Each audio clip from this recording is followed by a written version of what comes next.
Assuntos da semana. Essa semana, ontem mais especificamente, enviei uma newsletter. De novo, agrandeguerra.com.br. Assina lá, é de graça. Se não assinou, eu vou parar, eu vou esperar um pouquinho para você assinar.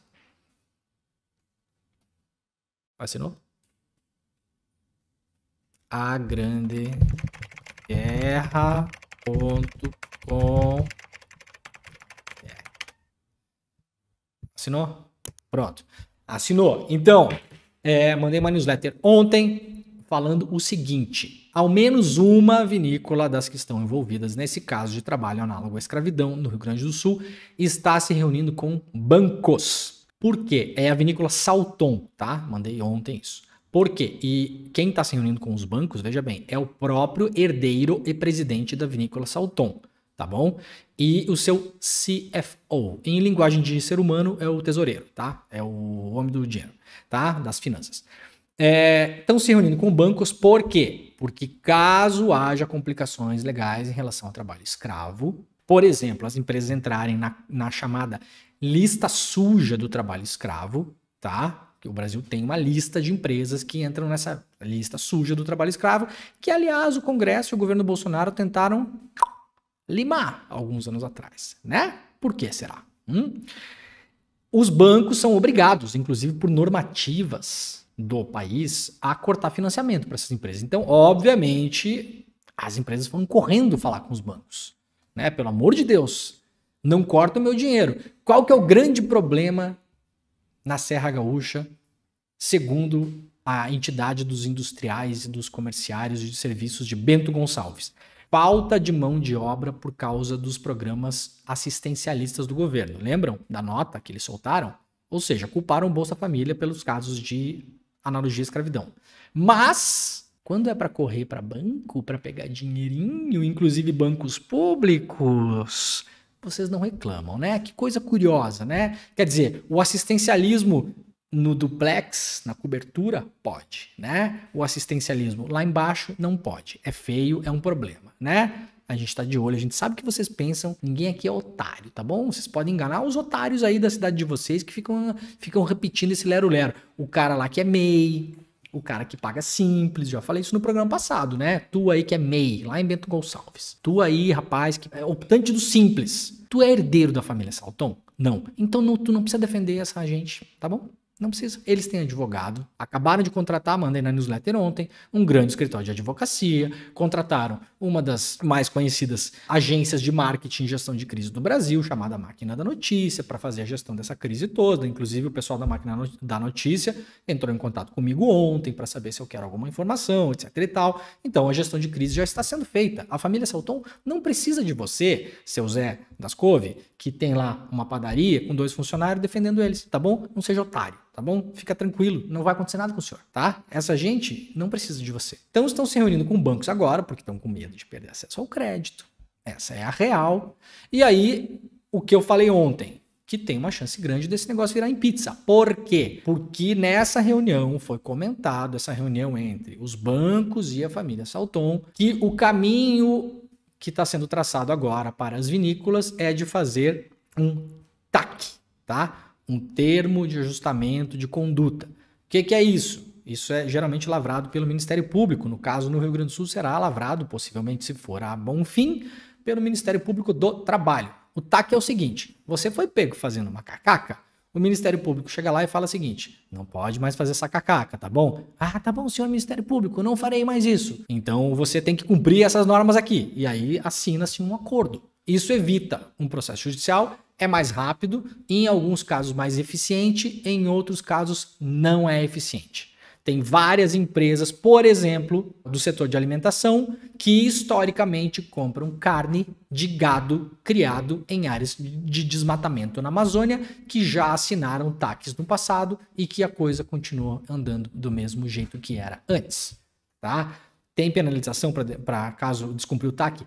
Tem, mas veja bem, não é simples para você fiscalizar isso depois. Estou dizendo que acho que não deva ser assinado o TAC? Não é isso. O que eu estou dizendo é o seguinte: o que foi conversado na reunião da Salton com ao menos um dos bancos. A Saltom conversou com alguns bancos e, segundo a própria Saltom me confirmou ontem, estão conversando com stakeholders, como eles chamam, que é parceiro de negócio, tá? Vocês sabem que eu gosto de botar tudo em linguagem de gente aqui, né? Estão conversando com parceiros de negócios, os mais estratégicos, os mais importantes para evitar que eles tenham prejuízo. Lógico, a Saltom está preocupada agora com a saúde do próprio negócio. A primeira preocupação da empresa é essa, né?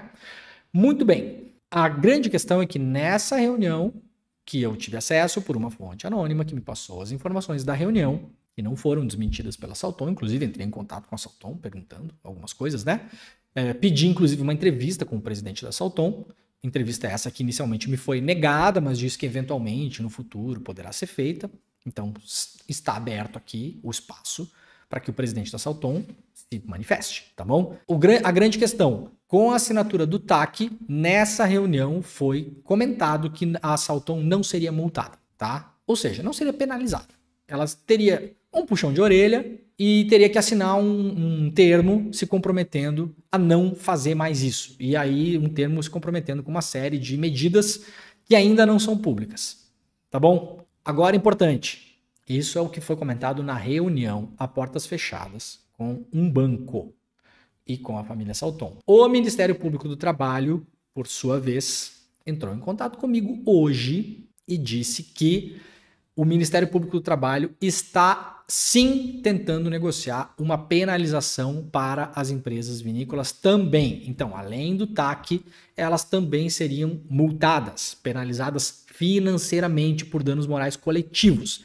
Esse é o caminho que o Ministério Público do Trabalho está tentando construir. Lembrando que a aceitação disso depende do sim das empresas. Se as empresas não aceitarem, então esse acordo cai e aí, eventualmente, teremos que ter uma denúncia formal, né, do Ministério Público do Trabalho, uma aceitação daquilo pela Justiça, e aí vai ter produção de prova, ouvir testemunha, e um negócio que pode se alongar por muito tempo, tá? Então, talvez seja mais célere fazer o TAC, mas TAC sem penalização financeira, na minha opinião, é pizza. É muito barato. Mas, pelo que eu ouvi do Ministério Público do Trabalho hoje, não é isso que o Ministério Público do Trabalho quer. O Ministério Público do Trabalho quer sim uma penalização. Obviamente as vinícolas não querem. Então elas levaram nessa reunião para bancos, é compreensível que tenham passado essa informação, eventualmente, ali na reunião do banco, falando para o senhor banco, não, senhor banco, fica tranquilo, o senhor não precisa parar de fazer relacionamento conosco, não precisa cortar nossas linhas de financiamento, de crédito, etc e tal, né?